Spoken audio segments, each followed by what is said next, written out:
a Love is Blind reality TV show contestant has been charged with attempted murder of the partner that they met and married on this show. We are going to dive into that case, this survivor's story, and also the lawsuits behind this popular TV dating show and how much danger that these contestants can really be placed in. But you are such a genuine gem. Thank you for clicking on my video. I'm Brooke Makenna, and here we focus on the victims over the killers every single time. If you would also like to support in that way, then please make sure to subscribe, leave nice comments down below for the victims, the survivors, or the victims' families, and give this video a thumbs up to help share the stories. But first, a quick thank you to our sponsors who allow me to continue telling these stories. Now, as someone with CPTSD, I know what it is worth to actually work on your mental health. It's not something that's going to be figured out in a day, and the first step feels huge, but it doesn't have to be. All it has to be is honest, and sometimes that's just about finding the right therapist to talk to. So today's video is sponsored by Growth Therapy that is easier to access, more affordable, and can fit into your real busy life. Grow does not have subscriptions or long waits, and it's therapy covered by insurance. They actually accept over 100 insurance plans. You can book online instantly and see a therapist within 2 days. Their availability has nights and weekends to fit your schedule, and the average cost per session is only $21, sometimes as little as $0. But with thousands of diverse licensed providers that you can filter by identity, gender, language, treatment method, there is someone for you. So Grow Therapy is helping more people in need to access the help that they deserve. So Grow Therapy is here to help. Just visit growtherapy.com/overkillers today to get started. That's growtherapy.com/overkillers. growtherapy.com/overkillers. Availability and coverage vary by state and insurance plan. Now let's get back to the story. So let's dive into the history of Love is Blind for a minute. Love is Blind is a reality dating franchise. It has become extremely popular within the last 6 years. It was actually created, the US version, by a man named Chris Coolin, and it aired in February of 2020, so about right when the pandemic hit. So of course everyone was home in order to watch this. Now singles from one area, one state are brought in to date blindly within these pods. The point is to connect emotionally without being able to see each other even up until an engagement occurs. As this became a Netflix hit, the universe expanded into different countries. There's a version in Brazil, Japan, Sweden, the UK, Germany, and Argentina. Love is Blind Argentina aired its first and only season in 2024. This is the season that began the relationship that would lead to the charges of attempted murder. One contestant filed the charges and one was being charged. So it started out with 32 Argentinian singles being brought in to date blindly in these pods, and after 10 days of, speed dating, getting to find their person, 5 couples were engaged sight unseen. Only afterwards would they be allowed to see each other. So this ended up being 10 episodes with 1 reunion, and before we dive into what was shown, I do want to remind you that this is classified as reality TV. However, it can be edited in any ways that the producers see fit for their narrative. So take all of this as a grain of salt as we dive into what was shown with this couple. So there was one couple who was quickly a fan favorite as soon as it aired, and this was Emily Secco, who was 24 years old. She was a journalism student looking for love. She told producers that she wanted to meet the love of her life and the father of her children. Her last relationship had been about 1.5 years ago, but it was a very toxic one. She said that he was physically abusive and she never wanted to go through that again. She described herself as sarcastic and direct, and she believed that she found exactly what she wanted, even with a wall between them. The man on the other side of that wall was 29-year-old Santiago Martinez, who was a businessman who had studied international business.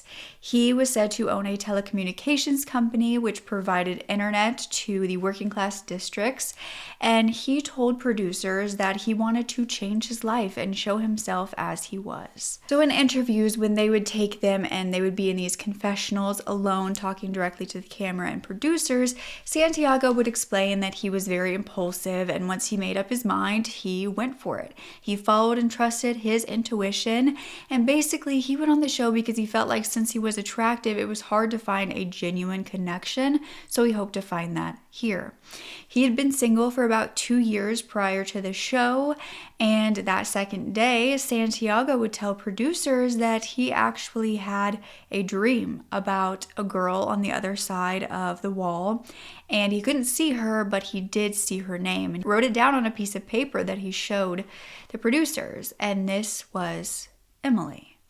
Now, he had not met a girl with the name Emily yet, but that day he would walk in and he was introduced to Emily Seco, the name in his dream, and he told Emily what he had dreamt the night prior. He started crying at this, and Emily found it very sweet. So Emily and Santiago realized that they had a lot in common. They also lived very close to one another. Santiago yelled across the wall that he adored Emily, and she joked that she loved him. The only thing they seemed to disagree on their first date was soccer teams. Both were captured talking to other contestants back in the living quarters about one another. The next day, they were actually placed on a date with their favorites from before, so it's someone that they chose, and Emily and Santiago both chose each other. They began talking about their families, and Emily mentioned that she felt like she was falling in love. Now, that was in a confessional, not to him yet, but Emily told Santiago about her traumatic experience where she had actually been robbed and taken advantage of. She got really emotional remembering this, and so did Santiago. And he was told what had happened to her, and he told her that her resilience was going to be what defined her. She said that she wanted to make sure that Santiago did not believe that she was playing the victim, and she really did not usually trust guys easily and would not have told anybody else that story. Now, Emily said in the confessional that she didn't know why she trusted him, but they confirmed that they were each other's number one at this point. Emily said in the confessional that she was going to get married. Now, Santiago had another girl that he was dating at the same time. That's kind of how this show works. They're dating a lot of different people, but this other girl put him as her number one. Now, her name was Augustina, and she came into the next date, and she had heard about Santiago's dream about Emily, and that she believed he basically already chose Emily. But Santiago told Augustine to hold on, that he may have had the dream, but that they were actually very compatible personality-wise. He said that she was his number one before he met Emily, and so she was still in his top three, and he wanted to get to know her. He said all the other guys who had spoken to Augustina believed that they would actually be a very good match. So after this date, Augustina went back to the women's quarters and spoke to Emily about this, and that they were basically both being told that Santiago really liked them. And she was saying that Santiago was an asshole, and that Emily could just have him. Now, while there's a lot of drama on the show, sometimes this happens where there will be a love triangle, and the two girls will have to decide whether this man is really leading one of them on, if he has feelings for both of them, what the truth is, if they're both being manipulated. And so Emily and Santiago's next date, they were speaking about Augustina and his connection with her, and Santiago said that when he met Emily, everything changed, that Emily was his number one. And Emily said that he was her number one because they connected. She enjoyed talking to him. She felt like he was a nice guy. It wasn't just all about the dream that he had had. But he responded to that with, I would never want to hurt you. I connect with someone and they slip away, or I let them go. And when he confessed this to Emily, she said, well, why do you let them go? And he said that he tries to be very honest with people and sometimes messes up. Now, Emily got emotional, saying that she actually feared getting closer to him and getting hurt. And Santiago said, "Talking to you feels different. I think to myself, I hope she believes me. I hope she knows I'm not playing games. I want you to know that you're my top choice." When he went back to the boys' living quarters, he told the boys that Emily was his top choice, but his head was still a mess because his mind was saying that he shouldn't keep talking to Augustina and go back to the dynamic that caused his last breakup. Basically, Santiago believed that Augustina was just like his ex, and they would often argue, and arguing was a bad sign. So on the next date with Santiago, Augustina would go in calling him a dumbass and said that she felt like he was just sweet talking both of the girls, and so they ended up ending it there. So at that point, Emily and Santiago went on another date. They were only dating each other. Now, this was the date that Santiago said that Emily had his mind and his heart. He was sure about it. They began to talk about their wedding, but Emily also confided in Santiago that while he was her first choice now, he was her second choice at times because she was basically reacting to her own insecurities and didn't want to fully trust him. Emily said that she wanted to tell him the truth at this point because she didn't want to start this out by lying to him. She said that basically for a few dates, she was just really scared of being hurt, and so she kind of bumped him down and did not make him her number one. Santiago began to get angry about this and told her that he needed to process his feelings. He left the pod, he went back to the boys' quarters, and he told the boys that she had always been his first. He was saying he didn't like that she lied to him. However, some of his fellow contestants were telling him, we all have different dates that were going on, basically just to let it go. Now, the next day, Santiago said that he could not sleep. He was so excited to see Emily again. He ended up sending her her favorite flowers, and when she asked why, he said that he loved her so much, and he started crying. He forgave her, and he said he was just scared. He ended up thanking her for telling the truth. Now, this is when Santiago would say, "We didn't meet by chance. I think the two of us were destined to meet. Emmy, my love, you crazy Boca Juniors fan, I'm down on one knee. Will you marry me, my love?" Emily responded, "Yes, obviously. Do you still want to be my husband?" And he said, "Of course, forever and ever." They were the first couple shown to get engaged this season, and they hadn't even seen each other yet. That was the whole point of this show, that love was blind. The next day, they would meet face to face. It was a wonderful meeting. They went in immediately for the kiss.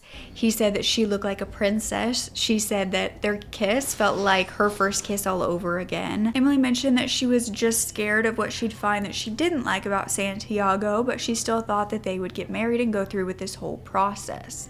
So the 5 engaged couples were sent to Tulum, Mexico on a vacation together before spending the next 4 weeks living together in the real world.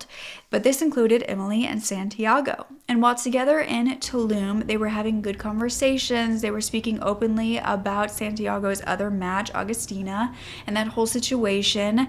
And later in Tulum, Santiago would tell Emily that in his prior relationships to being on the show, he had hurt others by just being himself. So he was working on communicating better with her. Emily said that she was not going to put up with certain things from her past relationships, like someone getting jealous. She said that that was a non-negotiable for her, and Santiago said that he would work on that. So after their first night together, they said they had a really strong start to their relationship. And then it was time for all of the engaged pod couples to meet up. And Emily and Santiago arrived at the party first. Most of the contestants who ended up meeting Emily and Santiago said that Santiago was a crybaby. That basically he was very emotional. But Emily and Santiago were thought to be one of the strongest couples there. Now, at one point during the pool party, Emily would actually hug one of the other male contestants, and Santiago admitted that it made him jealous. Back at the room, Emily would ask him about it, and he said that it did bother him a little, but he didn't want to talk about it, and they got into a fight after this. Emily asked him to come to bed, and he did. He was telling her that he just overreacted because he was in love, and she said she wasn't going to deal with a jealous fit again. Now, during another group date, more of the couples said that they could see Emily and Santiago getting married. They just seemed perfect for one another. They were quite similar. And Emily said the only thing that might hurt their relationship is that they both had strong personalities. But then it was time for all of the couples to go back to Buenos Aires, Argentina, and they were going to be living together for the first time. One of the couples, Evangelina and Robert, actually broke up while leaving for the trip, so there were only 4 engaged couples at this time. Emily and Santiago appeared to be on cloud 9. Santiago would say that his dad, he had just learned, was actually in need of more operations, and he had just contracted COVID, and so he wasn't doing very well health-wise, but he began to lean on Emily, and he asked her to be with him during that time when she was willing to, have that separation if he needed it to go see his dad in the hospital. So Emily then introduced Santiago to her family over the phone, and both described themselves as a very passionate couple. Then, while getting their phones back, Augustina added Santiago on Instagram as a close friend, and he immediately showed Emily that she had done this. Emily said that she trusted him and that she had actually spoken to Augustina and told her that they were doing well as a couple. Emily said that she was friends with Augustina when they were in the living quarters, and so she was just talking to her a bit now.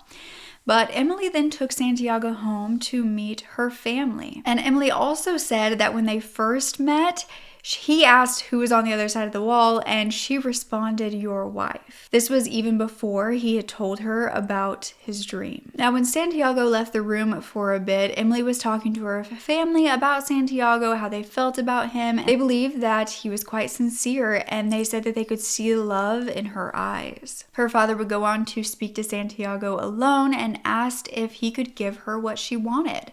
Santiago said that anything Emily needed, he wanted her to be his wife. He was welcomed into the family by her father, and overall they left happy. Her family liked him.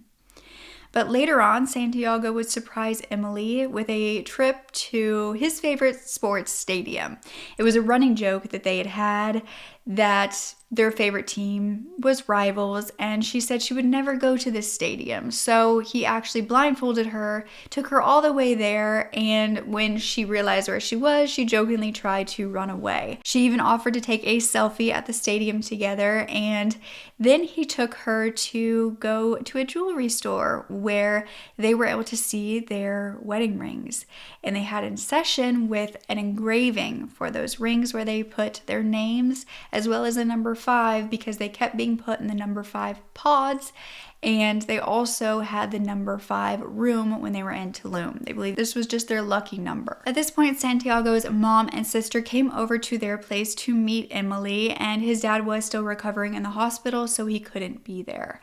Now, his mom said that she was very concerned about how fast they were moving, but when his sister asked if there was anything Emily would change about Santiago, she joked that he should cook some more.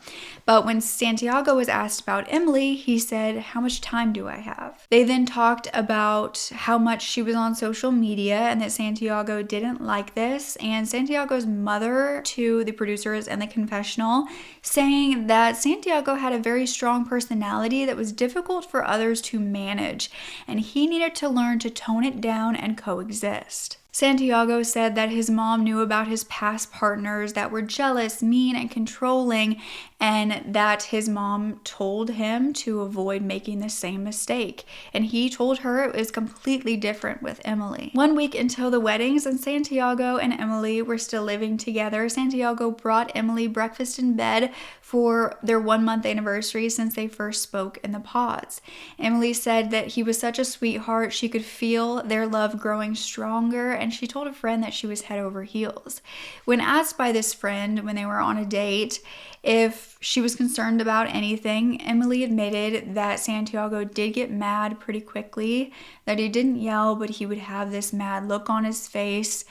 And her friend was worried due to Emily having that past toxic relationship with the manipulative and abusive behavior. And Emily told her friend that Santiago told her about his past relationships that were toxic, and he wasn't like that. But then it was time for the wedding dress and tux fittings. Emily found her dress, and she had actually already bought shoes 6 years prior when her sister got married. She found these shoes. She knew she wanted to get married in them, so she had been holding on to them ever since.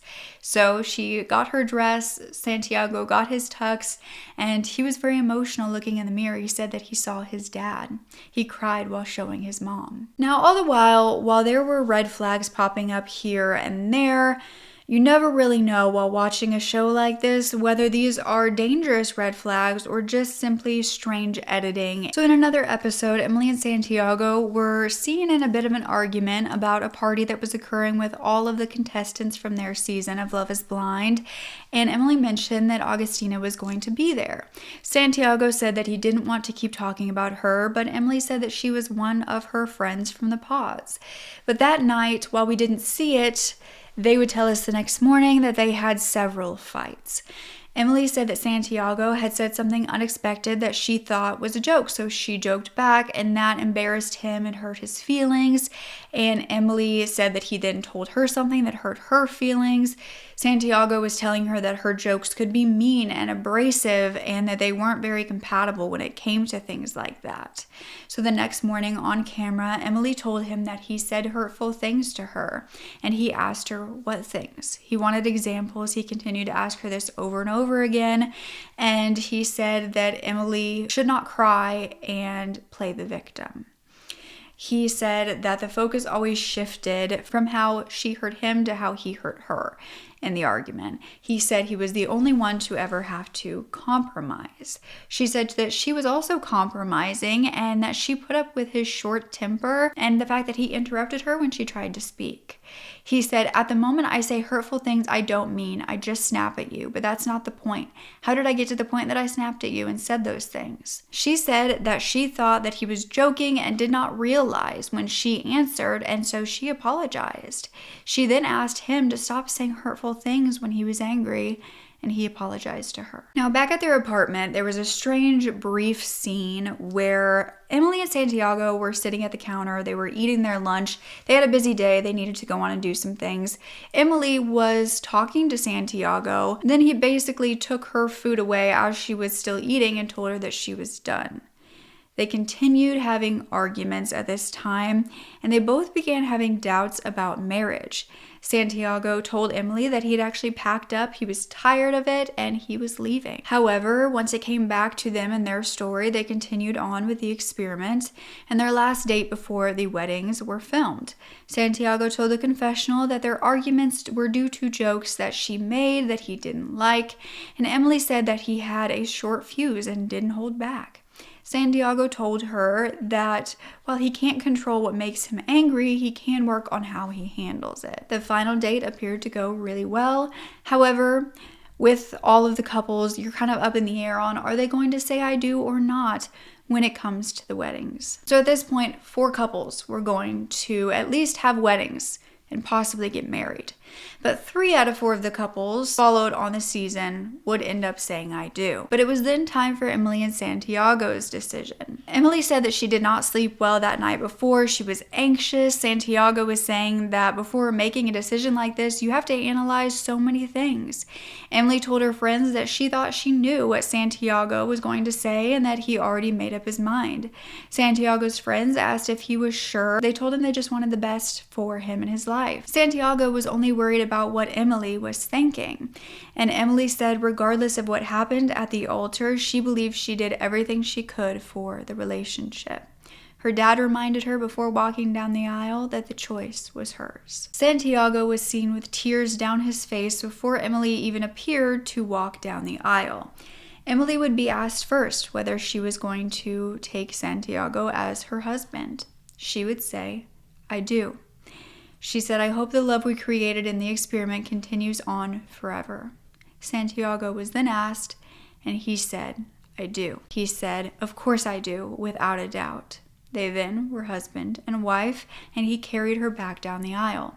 Santiago's mother said that she brings out the best in Santiago. Now, that was all 10 of the episodes, and next was the reunion. And so this was released on November 27th of 2024, shortly after the release of the show. However, at this point when the reunion was filmed and aired, it was about a year and a half since the actual date of the wedding. So there were definitely going to be some updates.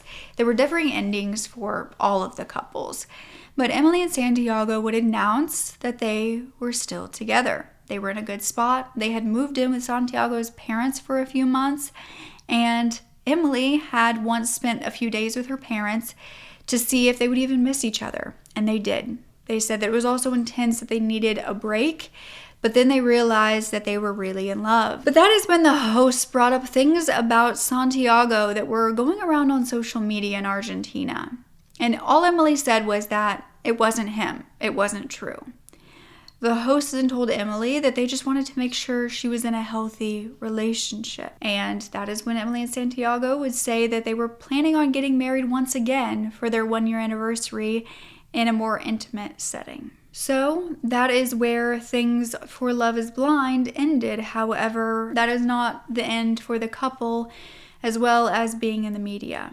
Only 3 months later, by February 2025, before Emily and Santiago could have another wedding, Emily would report him for gender-based violence.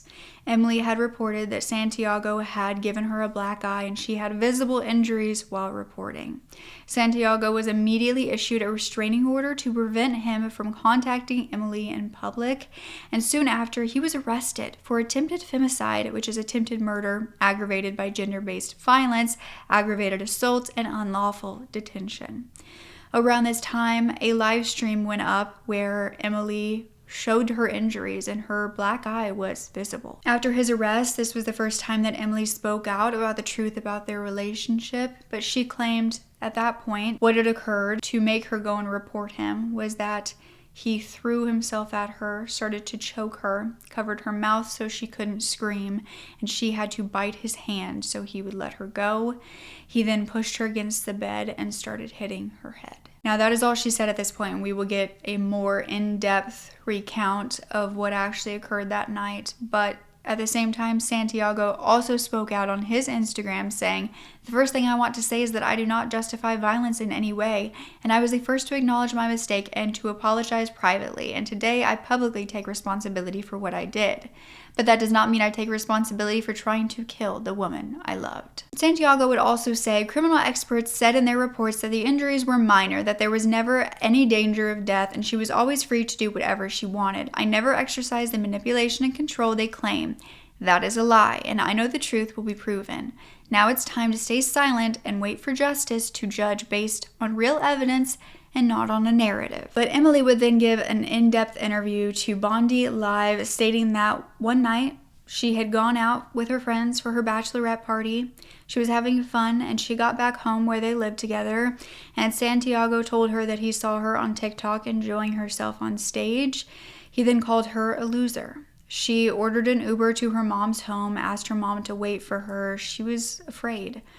But Emily explained that Santiago snatched the phone from her before she could go through with any of her plans, and with a threatening look, held it up to her to see what she would do. When she told her mom on the phone that she might go home, he hung up the phone and told her she wasn't going anywhere. He said that if she was going to leave, she needed to take all of her stuff.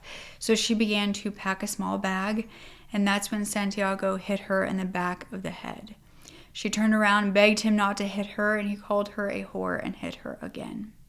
She tried to leave, but he pinned her against the door and pushed her onto the bed.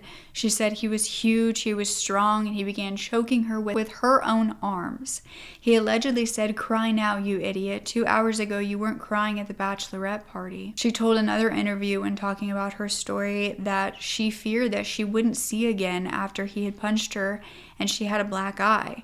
She said that she was seeing black dots when she closed her eyes, but she couldn't go get help because Santiago would not let her leave the house because then people would see her face. They were a well-known couple. So he began putting ice on it, saying, "My love, this will be gone in 2 days." He said that he was sorry. He was apologizing, but he would not let her go anywhere. Emily's lawyer claimed that Emily was plagued with nightmares. She said, "I sleep very little in fits and starts, and with nightmares, I felt like I was going to die. I felt like he was killing me. He would get upset about anything I did that didn't make him feel safe. Then he would tell me I was the love of his life and apologize while crying." In an interview with Elle Trish, she stated that she believed his only goal was to kill her that night, that she had been afraid of Santiago for a very long time. She said that she would tell him things at the beginning that she didn't like, and he would say he would change, but it would only get worse. He started to grab her arm and yell at her, and that was the beginning of the abuse. She said that she stopped talking to him altogether when she could see that he was getting angry. She was basically walking on eggshells with him. She said it was always off camera, and then she was asked about the footage of him taking her plate away from her that was aired on Love is Blind. The interviewer said, "Did anybody on Love is Blind do anything about this? Did they say anything?" And she said that she didn't want to hold the program responsible for what he did. She said that her breaking point was that night when she felt like she was going to die, that she either had to leave or die. She ended up telling Santiago that she was going to forgive him, and then secretly asked her sister to come and get her because she was so terrified. That is how she escaped. That is how she survived this man. But before filing a complaint about Santiago, Emily went to his mother and asked her for help. His mother then said not to go to the police. She said they would have a family meeting instead, and that she shouldn't go report him until it had happened a few times. Emily then spoke about what they had mentioned on the reunion about the social media accusations against Santiago. These were allegedly about girls who had come out saying that Santiago had mistreated them. However, no official police reports had been filed. There was actually a woman named Johanna Koloff who came forward on TikTok claiming that she was dating Santiago while he was on Love is Blind while it was filming. She said he was emotionally abusive and manipulative, and he told her that the show was a survival show on a desert island. Santiago's mother was even texting her updates and covering for him while he was filming. He then told her after the marriage that the wedding and the marriage to Emily was all fake and for the cameras. When news came out that Santiago was being charged with attempted murder, fellow contestants from their season came forward to talk about it. Ezekiel, one of the guys, said that Santiago needed to pay. He said that they didn't stay in contact after the show, that he didn't really have much of a connection with him due to seeing some patterns in Santiago while filming with him. Another contestant, Lori, was crying and saying that Emily deserved her love story. She said that Santiago at first glance was charming, that he would make you feel protected, and on camera he would act a certain way. Emily's mother was interviewed and said that she started noticing things didn't add up after the filming stopped, and that there was always a justification for things happening by Santiago. But at this point, she was very angry with Santiago and his family. They hadn't spoken to her since all of this happened. There was no apologies. And Emily's mother believed that Santiago's family was trying to cover everything up and have it resolved within the family. But by the next year, in March of 2026, Santiago rejected a plea deal that could have reduced his term, and he ended up being given a 15-year sentence for attempted murder, repeated assault, and unlawful detention. Emily said that her whole body was shaking when she had to face him in court for the first time since all of this happened. She said that Santiago actually apologized in court and told her he still loved her. She said nothing, but her brother then stood up and said, "If you loved her so much, why did you almost kill her? You beat her up. Coward." After the sentence, Emily said on social media, "I can't believe it. I feel it's over. I'm finally going to have peace. Justice has been done." But she also feared for what would happen after those 15 years. She said, 15 years of peace ahead. I don't know what will happen when he gets out, but I hope the justice system continues to protect me. If he tried to kill me when I gave him everything, I can't imagine what he might do to me or my family after 15 years of anger. Now, this horrific situation is unfortunately not the only one like it from the Love is Blind franchise, allegedly. The U.S. National Labor Relations Board has an active lawsuit pending against the franchise. In 2023, the Business Insider came out with an article called "Love is Blind is Hell on Earth." They began talking about Different contestants who would come forward saying that they were mistreated. One said that while having a panic attack, they were chased with cameras and asked for it not to be filmed, but of course it still was. She quit after that day. Other contestants complained about deprivation of food, of sleep, of refusal for them to be able to quit. But a Love is Blind US Season 5 contestant, Renee Push, she would end up being sued for $4 million by Love is Blind due to breaking her NDA, because she ended up being completely cut out from the show. And when she was asked about it, she spoke out about her experience. She made it all the way to the altar where she said no because this man was volatile, intoxicated, and unstable. Also, in the same season as Emily and Santiago, allegations were made against Ezekiel, who had gone on to get married on the show, and then they got divorced. He got with another girl named Camilla, who came forward saying that they got together afterwards and that the relationship was toxic. There was verbal and sexual abuse, and she actually got a restraining order against him, which was violated. She filed a police report, and this case is still ongoing. But in 2024, that lawsuit was filed against Love is Blind, claiming that cast members were misclassified as participants instead of employees, which violated federal labor laws. Could possibly forever alter reality TV as we know it. But hopefully that is for the better. There's an excellent video on all of this, on the lawsuits and everything behind the Love is Blind franchise, that I will link down below, by Sobin, I think is her name. She does a wonderful job. So should Love is Blind be responsible for not fully vetting these contestants when the end result is often marriage and legally binding contracts to these people? And also zero support after they leave the show. You know, that's the thing about these abusive, controlling, manipulative people, is they are very good at putting on an act. They know when they need to be perceived as a good person. There can even be little signs that are seen, but because they are so charming, nobody thinks twice. But it's the people who have to experience them alone that suffer the most. And that makes the prevention of having people like this on this show so incredibly important. You know, going on that reunion and clearing up these accusations against Santiago, was that even on her own accord?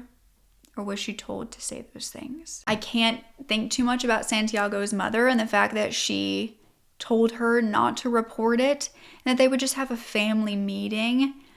That's disgusting, and it makes me very concerned for the past relationships that Santiago had and spoke about often, where he just, you know, he didn't get along with people. You know, he had this anger and he would be mean, and, you know, he left these little clues here and there that possibly he wasn't the best boyfriend at the bare minimum. How many of those girls had to go through similar experiences to Emily? Did you expect the 15-year sentence? Because I absolutely did not. I think it is justified. I think that this is saving Emily from years and years and years of fear. But what do you think? Are reality TV shows doing more harm than good? I feel like with this, I must bring up the domestic violence reports that were made on the woman who was recently made the Bachelorette. Many people are bringing it up now that the video has come out, but the Bachelor franchise knew. They knew that she had these reports against her, and they still decided to make her the lead. Did they vet her and see that she's gone through therapy and that she is not a violent person anymore? I truly hope so. This matters. Especially with these shows that are leading to marriage with a person for the rest of your life. In these shows, it is such a short time period and you're in such a bubble that you don't get to research into this person that you are going to marry. You don't get to go on social media and look out for anybody talking about experiences. You don't get to look for a criminal record. You are literally relying on the people who casted them for your well-being in these situations. And yes, they chose to go on these shows, but they did not choose to be partnered with an abusive partner. That little sign where he just took her food away as she was still eating, and you could see her kind of defeat as she just kind of walked away. She didn't even fight it. She literally had food in her mouth that she was trying to eat. And this poor girl had already been through an abusive relationship. And, you know, fawn, freeze, those are responses. But Emily survived. She spoke out regardless of what people were telling her not to do. And I think she is an incredible woman. I hope she does amazing things in life. But thank you so much for listening. And don't ever forget to speak up. Your voice is powerful enough. And I love you to absolute pieces. Okay.